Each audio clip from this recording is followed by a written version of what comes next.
నెల్లూరు నగరంలోని deputy mayor రూప్ కుమార్ యాదవ్ కార్యాలయంలో రూప్ కుమార్ యాదవ్ ఆధ్వర్యంలో మీడియా సమావేశం జరిగింది. ఈ సందర్భంగా కోవూరు ఎమ్మెల్యే నల్లపరెడ్డి ప్రసన్న రాజేంద్రపై రూప్ కుమార్ యాదవ్ తీవ్ర స్థాయిలో ధ్వజమెత్తారు. ఆయన మాట్లాడుతూ ప్రసన్న నీచమైన రాజకీయాలు చేయాలని ధ్వజమెత్తారు. 75 ఏళ్ల స్వాతంత్ర్య చరిత్రలో జిల్లాలో ఒక మహిళను టార్గెట్ చేయడం దుర్మార్గమన్నారు. విజయసాయిరెడ్డి దగ్గర డీబీ టీం చేరిందని అన్నారు. కోట్లు తీసుకొని ఉన్నది లేనట్టు లేనిది ఉన్నట్టు డీబీ టీం క్రియేట్ చేస్తుందన్నారు. చెల్లెల వరసైన ప్రశాంత్ రెడ్డిపై నీచమైన రాజకీయాలు చేస్తున్న ప్రసన్న సోదరులను సభ్య సమాజం తలదించుకునేటట్టు ఉందని, రాజకీయాలు చేస్తున్న అభివృద్ధి గురించి చెప్పుకొని ఓట్లు అడగాలి కానీ నల్లపరెడ్డి సోదరులు సాయన లాంటి వ్యక్తులు నీచమైన రాజకీయాలు చేయడం దుర్మార్గం, నీచమని అన్నారు. నెల్లూరు నగర మరియు జిల్లా ప్రజానికానికి అందరికీ తెలుగు నూతన సంవత్సరాది మరియు రంజాన్ శుభాకాంక్షలు, ముందస్తు శుభాకాంక్షలు తెలియజేస్తూ, ఇకపోతే ఈరోజు ఉదయాన ఏదో సంచలనమైన ప్రెస్ కాన్ఫరెన్స్,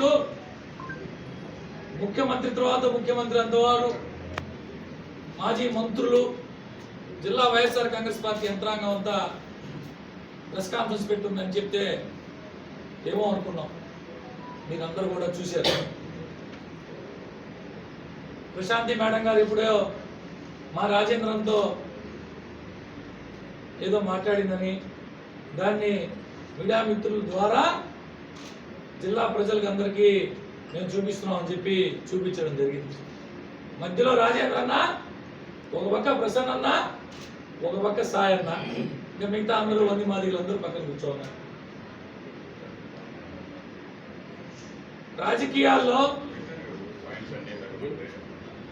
ఇటీవల కాలంలో నైతిక విలువలు అనేవి రోజు రోజుకి దిగజారుతున్నాయని చెప్పి అనేక సందర్భాల్లో పార్టీలకు అతీతంగా ప్రతి ఒక్కరూ మాట్లాడుకుంటూ ఉన్నారు. ఈ మధ్య ప్రత్యక్ష ఉదాహరణే ఈరోజు జరిగినటువంటి పాత్రికేయుల సమావేశం ద్వారా వారు చేసినటువంటి ఆరోపణ. అన్నా ప్రసన్న, అన్నా సాయన్న, కరెక్ట్గా ఎన్నో రోజులు కాదు, ఒక నెల, 1.5 నెల ముందు ఇదే పెద్ద మనిషి నల్లపరెడ్డి రాజేందర్ రెడ్డి, ఇదే పెద్ద మనిషి కోవూరు నియోజకవర్గానికి, జిల్లాలో ఉన్న వైఎస్ఆర్ కాంగ్రెస్ పార్టీ నాయకులందరికీ ఆయన స్వయంగా ఒక మెసేజ్, ఆడియో మెసేజ్ పంపించాడు. మీ దగ్గర లేకపోతే బహుశా నేను ఇస్తా, మీడియా మిత్రులందరికీ ఇప్పుడు ఇమ్మన్నా ఇస్తా. జగన్మోహన్ రెడ్డి గారు, కోవూరు నియోజకవర్గంలో వైఎస్ఆర్ కాంగ్రెస్ పార్టీ బతుకుండాలంటే మా అన్న ప్రసన్నని మార్చండి. దుర్మార్గాలకి, దురాఘాతాలకి, అన్యాయాలకి, అక్రమాలకి నిలబోయిపోయి ఉంది కోవూరు నియోజకవర్గం అని మేము చెప్పలా.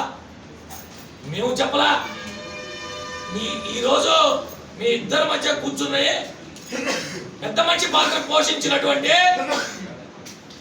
నల్లపరెడ్డి రాజేందర్ రెడ్డి గారు మాట్లాడారు. నల్లపరెడ్డి కుటుంబానికి నెల్లూరు జిల్లాలో ఒక చరిత్ర, మాబోటి యువకులకి ఒక ఆదర్శం. నల్లపరెడ్డి శ్రీనివాసరెడ్డి గారన్నా, నల్లపరెడ్డి చంద్రశేఖర్ రెడ్డి గారన్నా, నల్లపరెడ్డి గోపాల్ రెడ్డి గారన్నా, వారందరికీ మాలాంటి వాళ్ళకి ఒక ఆదర్శం.